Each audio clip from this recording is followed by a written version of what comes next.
විශ්ව ශක්තිය නාලිකාවට ඔබ සාදරයෙන් පිළිගන්නවා. අද මේ වීඩියෝ මාලාව මගේ දෙවෙනි වීඩියෝ එක. පළවෙනි වීඩියෝ එකේ විශ්ව ශක්තිය ගැන යම්කිසි කෙටි හැඳින්වීමක් කරලා තියෙනවා. මේ වීඩියෝවේ දෙවෙනි වීඩියෝවේ මේ විශ්ව ශක්තිය සම්බන්ධයෙන් දිගටම මම වීඩියෝ මාලාවක් ගෙනීමට බලාපොරොත්තු වෙනවා. මේ විශ්ව ශක්තියේ මූල ශක්තිය අපේ මෙතන අසීමිත ශක්තිය සම්බන්ධයෙන් මේ වීඩියෝ මාලාවේ දෙවෙනි වීඩියෝ එක විශ්ව ශක්තිය ඒ කියන්නේ මූලාධාර මුලින්ම පටන් ගන්න මූලාධාර චක්‍රය අවදි කරගෙන මේ ශක්තියට එක්වීමට හැකි මාර්ගය දැන තමයි මම පහදා දෙන්නේ. මේ ටිකක් ගැඹුරු මාතෘකාවක්. එන්නේ පුල් ශේපතයකට යන මාතෘකාවක්. මුත් කෙටියෙන් උලන් උපරිමේ මම හඳුනා දෙන්න උත්සාහ කරනවා. මේ උත්තරීතර සෑම මිනිසෙකගෙම සිරුරේ ගැඹෙලා තියෙන උත්තරීතර ශක්තියක්. මේ මූල ශක්තිය විශ්ව ශක්තිය කියලා අපි හඳුන්වනවා. එක නම් වලින් භාවිතා කරන්න පුළුවන්. කියන්නේ මූල ශක්තිය සම්පූර්ණයෙන්කට ඒක ආගම් වල ඒක සංස්කෘතියෙන් වල විවිධ වචන අර්ථකථනය කරනවා. මාන කුණ්ඩලිනී ශක්තිය කියලා බහලා දෙන කුණ්ඩලිනී ශක්තිය කියන්නේ නාග ශක්තිය කියනවා. සාමාන්‍ය දාසාර අපි සයිකික් පවර් කියන කොස්මික් එනර්ජි සර්පන් පවර් එක එක වචන වලින් දාන්නේ චී ශක්තිය කියලා සාමාන්‍යයෙන් හඳුන්වලා දෙනවා. මේ සංගවිලා තියෙන අපේ සිරුරේම තැම්පත් වෙලා තියෙන විශ්වයට එක් වෙන්න පුළුවන් ඕර මාර්ගයක්. ශක්තිය මුලින්ම අපේ සිරුරේ අපේ තියෙන ස්නායු මණ්ඩලයේ ඒ කියන්නේ අපේ සිරුරේ තියෙන භෞතික ශරීරයේ ස්නායු මණ්ඩලයක් තියෙන ස්නායු. සාමාන්‍ය ස්නායු 70000ක් වගේ යෝග සාහිත්‍යයේ යෝග විද්‍යාව උගන්වනවා. විශේෂයෙන් හත යෝග දීපිකාවේ. මේ විශ්ව ශක්තිය මූලය ස්නායු 70000න් මේ ස්නායු කියන්නේ සියුම් ස්නායු පද්ධතියක්. ඒ කියන්නේ අපේ සාමාන්‍ය හිසකෙස් වලට වඩා සියුම් සාමාන්‍ය අපේ හැකට පේන්නේ නැති ස්නායු පද්ධතියක ගැඹුරට තියෙන ශක්තිය. මේ ස්නායු පද්ධතියේ සාමාන්‍යයෙන් තියෙනවා ශක්ති මධ්‍යස්ථාන. ශක්ති මධ්‍යස්ථාන 7ක් ප්‍රධාන වශයෙන් 7ක් තමයි පිළිගන්නේ. ඒ කියන්නේ අපේ මුලින්ම ගත්තොත් මේක තියෙන සුෂුම්නා ප්‍රතිය සුෂුම්නා මාර්ගය කියන්නේ මොළයට සම්බන්ධ වෙන තැන කුඳුයට පෙළේ අපේ කුඳුයට පෙළේ තියෙන සුෂුම්නා නාඩිය. කියන එක බ්‍රහ්ම දණ්ඩ කියලා කියන සමාජ යෝග විද්‍යාවේ ඒක එච්චර වැදගත් දෙයක්. මොකද අපේ සුෂුම්නා පද්ධතියට හානියක් වුණොත් අපේ ජීවිතේ පවා නැති වෙන්න පුළුවන්. සාමාන්‍යයෙන් අක්‍රිය වෙන්න පුළුවන්. එක්තැන් වෙන්න පුළුවන්. මේ සුෂුම්නා නාඩියේ මැද තියෙන එම සම්බන්ධ නාඩිය නහරය. ඒ කියන්නේ ස්නායුව අපේ මොළයට උඩම් වලට සම්බන්ධ වෙනවා. එන පීනියල් ග්ලෑන්ඩ් වලට වගේ දෙවන ඇස උඩට වගේ යන්න පුළුවන්. මේ චක්‍ර මධ්‍යස්ථාන 7ක් ප්‍රධාන වශයෙන් තියෙනවා කියලා මම කලින් කිව්වා. පළවෙනිම පටන් ගන්නෙ අපේ මූලාධාර චක්‍රය කියලා එකට අපි කියනවා.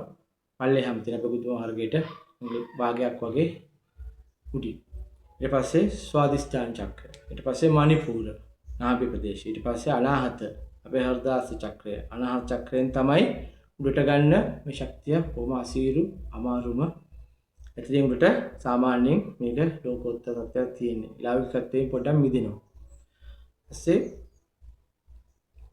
ඉතින් ගිහිල්ලා සාමාන්‍යයෙන් අපේ අනාහත චක්‍රයෙන් උඩට ගත්තන් පස්සේ වෙදා මෙතන චක්‍ර තුනක් තියෙනවා.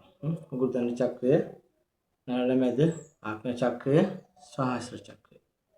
සහස්‍ර චක්‍ර කියන්නේ සම්පූර්ණයෙන්ම මේවා ශක්තිය විරුද්ධ වීමක්. ඒ කියන්නේ සාමාන්‍යයෙන් අපි ඒක සාමාන්‍ය යෝග විද්‍යාවේ කියනවා දිව්‍යංග එක්වීම කියලා. දිව්‍යංග එක්වීම නිර්වාණය, නිවල, දිව්‍යංග එක්වීම මොක්ෂ විමුක්තිය එක නම් වලින් හඳුනන්න පුළුවන් උපරිම අති උත්තරීතර ශක්තිය. විශ්වයට අපි පුනහ සමානයි. මෙම ශක්තිය අපි සාමාන්‍යයෙන් වඩව ගන්න මේකට කාලයක් සාමාන්‍යයෙන් ටිකක් යම්කිසි කාලයක් වට්ටමක් යනවා. සමහරුන්ගේ මේක උප්පත්තිය වගේම පොඩ්ඩක් මේ උද්දීපන වෙලා තියෙනවා. විශේෂයෙන් අපි දන්න විශේෂවාදී මානසික හැකියාව තියෙන පුද්ගලයන් සාමාන්‍ය උපතින්ම තියෙන කට්ටියගේ මේ ශක්තිය පොඩ්ඩක් සාමාන්‍යයෙන් මේ චක්‍ර අපි කියන ඕපන්ලා කියලා විරුද්ධ වෙලා තියෙනවා.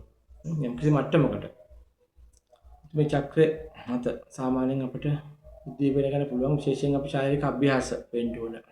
ශාරීරික අභ්‍යාස වලින් ශරීරය ශක්තිමත් කරන්න ඕන. ශරීරයේ විශේෂයෙන් ශක්තිය, ශරීර ශක්තිය, ස්නායු පද්ධතිය ශක්තිමත් කරන්න ඕන. ඊට පස්සේ භාවනා ක්‍රම අපි තියෙනවා මේ ගොඩක් ප්‍රාණයාම ක්‍රම තියෙනවා. හුස්ම ගැනීම පාලනය කරන අභ්‍යාස ප්‍රාණයාම අපි මේ ගන්න විශ්වයේ තියෙන ශක්තියනේ ප්‍රාණය කියන්නේ ඒකයි ශක්තිය. හුස්ම නෙවෙයි හුස්ම තමයි ප්‍රාණය තියෙන්නේ. ප්‍රාණ ශක්තිය නැත්නම් අපිට ජීවත් වෙන්නත් බෑ. ප්‍රාණයාම ප්‍රාණය පාලනය කරලා මේ ශක්තිය යම් කිසි මට්ටමින් ගොඩ ගන්න පුළුවන්. සාමාන්‍ය යෝග විද්‍යාව ඕන කෙනෙක් දන්න කෙනෙක් අහලා තියෙනවනේ. වෙනනේ ප්‍රාණයාම තියෙන සම්මාදයෙන් මට අෂ්ටාංග යෝග කියලා.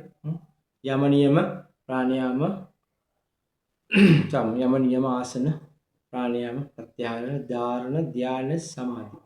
සමාධි තමයි අන්තිම தත්ත්වය. ඒකේ නිර්විකල්ප සමාධි සවිකල්ප සමාධි දෙකක් එක ටිකක් ගැඹුරින් කතා කරන්න ඕන දෙයක්. මේ ශක්තිය මුලින්ම බලමු කොහොමද අපි සාමාන්‍යයෙන් ලබා ගන්න මූලිකම කරන ක්‍රියාවල්. මේකට අපි සාමාන්‍ය භාවනා ආසනයක් මුලින්ම යොදා ගන්න ඕන. අපි දන්න ඕන කෙනෙක් පద్මාසනය. දැන් බද්ධ පරයන්ක කියලා කියන්නේ කකුල් දෙක මොනතරම් පිළිවෙල දෙකක් තියෙනවා. ඒ බද්ධ පරයන්කේ හෝ අර්ධ පරයන්ක අපි කියන්නේ සාමාන්‍යයෙන් වජ්‍රාසන කියලා කියනවා. මේ ආසන වර්ග තියෙනවා සාමාන්‍යයෙන් ගොඩක් Tamanට කැමති එකක් තෝරගන්න පුළුවන්. මේ පොත්පත්වල දැන් විශේෂයෙන් ගොඩක් ආසන වල කෙනෙක් දන්නවා. මේ ආසනය පුරුදු වෙලා සාමාන්‍යයෙන් නිශ්චලව සිරුර විනාඩි අඩුම ගානේ 15ක් විතරවත් තියන්න පුරුදු වෙන්න ඕනේ. පුරුදු වුණාන් පස්සේ තමයි මේ ප්‍රාණායාම ආරම්භ කරන්න ඕනේ. ප්‍රාණායාමයෙන් අපි ටික මේ මූලාධාර චක්‍රය. මූලාධාර චක්‍ර ගැන අපිට කෙටි හැඳින්වීමක් කරන්න. මූලාධාර කියන්නේ මුලින්ම කියන්නේ මේක තියෙන්නේ අපි දන්නවා අපේ පංචභූතයන්ගේ හදිච්ච පඨවි ආපෝ තේජෝ වායෝ කියන සතර භූතයන්ගෙන් එක ආකාශ. ඒ හදිච්ච ශක්ති මධ්‍යස්ථාන තමයි තියෙන්නේ. මුලින්ම මේ මූලාධාර චක්‍රය තියෙන්නේ පඨවි. ඒක තද ගතිය. තද ගතිය. ඒ පඨවි ගතිය පොළොවට සම්බන්ධයි. ඒ පොළොවට පෘථිවියට ආශ්කර්ෂණය කරන්නේ පඨවි ගතිය. මේ පඨවි ගතියට හා සියලුම දේවල් අපිට මේ චක්‍රේ විවෘත කරනකොට ඕපන් කරනකොට එම ශක්තියන අපිට එන්න ගන්නවා. විශේෂ ලෞකික ජීවිතය ශක්තිය නිරෝධකම විශේෂයෙන් නිරෝධකම සිරු නිරෝගී වෙනවා. ස්නායුපද ශක්තිමත් වෙනවා. නිරෝධකම මේ සියලුම දේවල් අතක ශක්තිය පදවත් වෙනවා. තමයි හොඳ ආකර්ෂණීය පුද්ගලයෙක් වෙනවා. එම ශක්තියෙන් වඩව ගන්න පුළුවන් අපිට. ඒ චක්‍රය විවෘත කරන්න ඕනේ. ප්‍රාණායාම ක්‍රම වලින් ශාරීරික ක්‍රම වලින් පුස්පකෙනීමේ අභ්‍යාස විශේෂයෙන් භාවනා ක්‍රම වලින් සාමාන්‍ය මේ ආයති චක්‍ර ආයති ගණපතට පෙති හතරක් වගේ තමයි මේක සාමාන්‍ය නිරූපණය කරන්නේ. ඒක නේ අර්ථකථනය කරන්නේ. මේකේ පෙත්තක් තියෙන සාමාන්‍යයෙන් මේ චක්‍රයක් නෙමෙයි. මේකේ ශක්තිය තමයි තියෙන්නේ. ශක්තිය අපි කියා දෙන්න තමයි මේ විදිහට සාමාන්‍ය පොත්වල අපි දැකලා තියෙන තරම් පෙති හතරක නෙළුම් මලක් පෙන්වන්නේ. හතරක් තියෙන්නේ. ගණපතිට ආයත් ශක්තියක් තියෙන්නේ. ඒක තියෙන මෙතන අක්ෂර ඕම් සාමාන්‍ය අක්ෂර හතරක්. මේ අක්ෂර හතරක් උපයෝග කරගන්න පුළුවන් භාවනාවට කම්පණය කරගෙන චක්‍රය කම්පණය කරගෙන. විශේෂයෙන් මේක භෞතික ශාරීරික ශක්තිමත් කිරීම හරහා මේ චක්‍රය ගොඩක්ම මූලික ක්‍රියාවලිය කරගන්න ඕන මේ ශක්තිය. මේ මූලාධාර චක්‍රය ඊට පස්සේ ස්වාදිෂ්ඨාන අනාහත සාමාන්‍යයෙන් අපේ පුදුර චක්‍ර හතක් තියෙනවා. මේ හතට සාමාන්‍යයෙන් ටික මේ ශක්තිය අපිට මූලික අපේ කුණ්ඩලින අවංකෝ ශක්තිය ඒ ශක්තිය කුණ්ඩලින කියන ශක්තිය කුණ්ඩලින කියවම ලොකු මාතෘකාවක් සාමාන්‍ය මේ හැමෝම කතා කරන මාතෘකාවක්. කුණ්ඩලින කියවට එක නාග සත්‍ය අපි කියන්නේ සාමාන්‍ය සර්පයෙක්ගේ වගේ ඇකිලෙලේ ඉන්න සර්පයෙක් අපේ පල්ලෙහාම ඉඳගෙන සර්පයෙක්ට අපි කෝටු කැල්ලකින් ගැහුවොත් වෙන එක උඩ වෙනවා වගේ ෂණිකයෙන් උඩ වෙන ශක්තියක් තමයි. ඒක තමයි සර්ප නාග ශක්තිය කියලා කියන්නේ. සර්ප ශක්තිය කියලා කියන්නේ මේ කුණ්ඩලින ශක්තිය. ඒක නම සාමාන්‍යයෙන් අරුම් පුදුම හැකියාවක් ගන්න පුළුවන් ශක්තිය. ඒක තමයි ටික අත්දැකීම් මේකට තේරෙන මොකක්ද ඒක වෙන්නේ කියලා. මුත් ඒකට පියවරෙන් පියවර අපි යන්න ඕන. මම මූලික හැඳින්වීමක් කරේ මේ මූලාධාර චක්‍රය සම්බන්ධව. මේක ගොඩාක් තියෙනවා සාමාන්‍ය කතා කරන අපිට සාමාන්‍ය එක වීඩියෝ එකකින් මේ කතා කරන්න බෑ මේ චක්‍ර සම්බන්ධව. මොකද චක්‍ර හතක් තියෙනවා මේ වගේ. මේ චක්‍ර හත සම්බන්ධව මම ඉදිරියේ එකින් එක පැහැදිලි විස්තරයක් කරනවා. ඒ ශක්තිය වඩව ගන්න කොහොමද? ශක්තිය ගොඩනගා ගන්න කොහොමද? ඊට පස්සේ කරන්න පුළුවන් දේවල් සමහර ඉඩ සෝකරීම් ගොඩක් කරන්න පුළුවන් මේ චක්‍ර වලින්.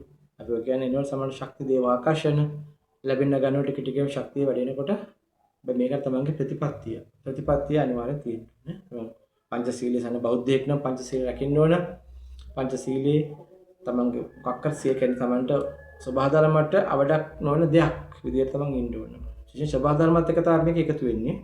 මේ එක්වීමක් වෙන්නේ සබහා ධර්මات එක්ක. වෙන කොහෙවත් අපිට එකතු වීමක් වෙන්න බෑ. සබහා ධර්මයට අවනත වෙලා ඉතියොත් සමාන දෙවියන්ගේ මේකට සෑහෙන දෙවියන්ගේ බලපෑම තියෙනවා. විශේෂයෙන් ශිව මහේශ්වර පියාණන් වහන්සේගේ ශක්තිය පටන් ගන්න ආදියෝගී කියන අපි දන්නවා ශිව කියලා මොන තරම් දන්නවා.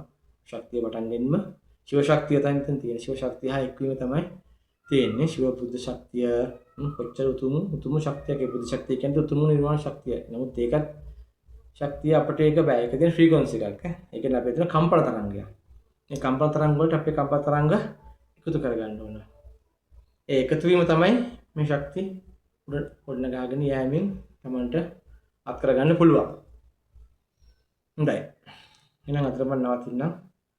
ඉදිරියේදී සියලුම ශක්ති සම්බන්ධයෙන් ශක්තිය සම්බන්ධයෙන් ශක්තිය ලබා ගන්න සම්බන්ධයෙන් වීඩියෝ මාලාවක් ගෙන එන්න බලාපොරොත්තු වෙනවා. මේ වීඩියෝ හොඳ නම් ලයික් එකක් දාලා සබ්ස්ක්‍රයිබ් කරන්න. වීඩියෝ මාලාවක් ඉදිරියට ගෙන එන්න. සරලයි දෙපිටයි.